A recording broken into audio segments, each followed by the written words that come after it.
Hello दोस्तों, तो आज हम लोग स्टार्ट करेंगे क्लास 9 का 5th चैप्टर यूक्लिड्स ज्योमेट्री।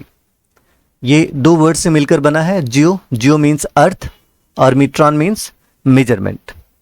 मतलब इसका सबसे पहले जो ह्यूमंस ने यूज किया वो लैंड मेजरमेंट के लिए किया। एनिशिएंट सिविलाइजेशन जैसे इजिप्ट, इंडिया, बेबीलोनिया, चाइना ने इसे अपने अपने तरीके से डेवलप किया। Clear? Egyptian used geometry for redrawing land after Nile floods and building pyramids. Okay? Indus valley civilisation में अगर आप देखें तो रोड्स पैरेलल थी, ड्रेनेज सिस्टम था और ब्रिक्स का रेशियो 4:2:1 सब ज्योमेट्री का प्रूफ है। अगर हम लोग वैदिक पीरियड में देखें तो सुलभा सूत्राज में वैदिक रिचुअल्स के लिए एक्यूरेट कंस्ट्रक्शन दिए गए हैं। पर अर्ली ज्योमेट्री प्रैक्टिकल थी, सिस्टमेटिक नहीं। ग्रीस ने इसे लॉजिक और प्रूफ से डेवलप किया था। थेल्स ने पहला प्रूफ दिया और पाइथागोरस ने कई थियरम्स बनाए। फाइनली यूक्लिड ने सब कॉन्सेप्ट को अरेंज करके अपनी बुक एलिमेंट्स लिखी, जिसमें 13 चैप्टर्स थे, जो मॉडर्न ज्योमेट्री का बेस बना। क्लियर?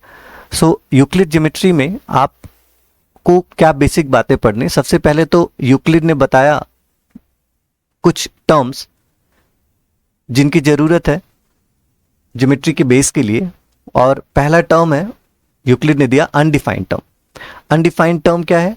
ये 3 अनडिफाइंड टर्म है, 3 अनडिफाइंड टर्म्स है जो यूज करेंगे हम लोग और टर्म्स को डिफाइन करने के लिए। इन तीनों टर्म्स को हम लोग अनडिफाइंड टर्म बोलेंगे। कौन कौन से हैं ये? पॉइंट, लाइन और प्लेन। तो पॉइंट क्या होता है बच्चों? पॉइंट इसका ना तो कोई लेंथ होता है, ना ब्रेड्थ होता है और ना ही हाइट होता है। It has no length, no breadth and no height. और पॉइंट को हम लोग इंडिकेट करते हैं स्पेस में लोकेशन को बताने के लिए। Point indicates the location in a space of any dimension. किसी भी डायमेंशन में पॉइंट क्या इंडिकेट करता है? Location. Okay, we represent point using symbol dot. और पॉइंट को कैसे रिप्रेजेंट करते हैं हम लोग? सिंपल डॉट से। क्लियर? तो पहला अनडिफाइंड टर्म आपको क्लियर हो गया होगा बच्चों।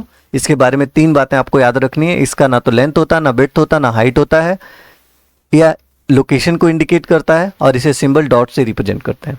लाइन की बात करें अगर, तो लाइन का इनफाइनाइट लेंथ होता है। लाइन का लेंथ इनफाइनाइट होता है, इसमें थिकनेस और हाइट नहीं होती। It does not have any thickness और हाइट। ओके, इसका कोई एंड पॉइंट भी नहीं होता। लाइन का कोई भी एंड पॉइंट नहीं होता, लेफ्ट या राइट में कोई एंड पॉइंट नहीं होगा। बस हम कहीं भी 2 पॉइंट ले लेंगे और इसको इस तरीके से रिप्रेजेंट करेंगे ए बी, और इसके ऊपर इस तरीके से हम लोग लाइन बना देंगे। ठीक है ना? तो लाइन को इस तरीके से रिप्रेजेंट करना है, ये भी ध्यान रखना आपको। क्लियर? आगे बढ़े। और तीसरा अनडिफाइंड टर्म आपको ध्यान रखना है। तीसरा अनडिफाइंड टर्म क्या है? प्लेन। प्लेन क्या होता है? इनफाइनाइट लेंथ होती है और इनफाइनाइट विड्थ होती है।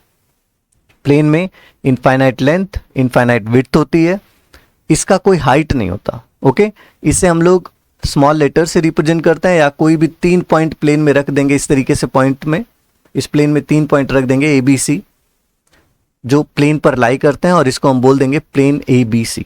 क्लियर? तो सिंपली आपको अनडिफाइंड टर्म बच्चों समझ आ गया। पॉइंट को आप एक लाइन में ऐसे डिफाइन कर सकते हैं कि पॉइंट का ना लेंथ होता है, ना ब्रेड्थ होता है और ना ही हाइट होती है। पॉइंट को हम लोग लोकेशन के लिए यूज करते हैं, इसको रिप्रेजेंट करते हैं डॉट से। लाइन के पास सिर्फ और सिर्फ लेंथ होता है, इसके पास ना तो ब्रेड्थ होती है और ना ही हाइट होती है। लाइन का कोई भी एंड पॉइंट नहीं होता है, और इसको रिप्रेजेंट करने के लिए इस तरीके का साइन यूज करते हैं। क्लियर?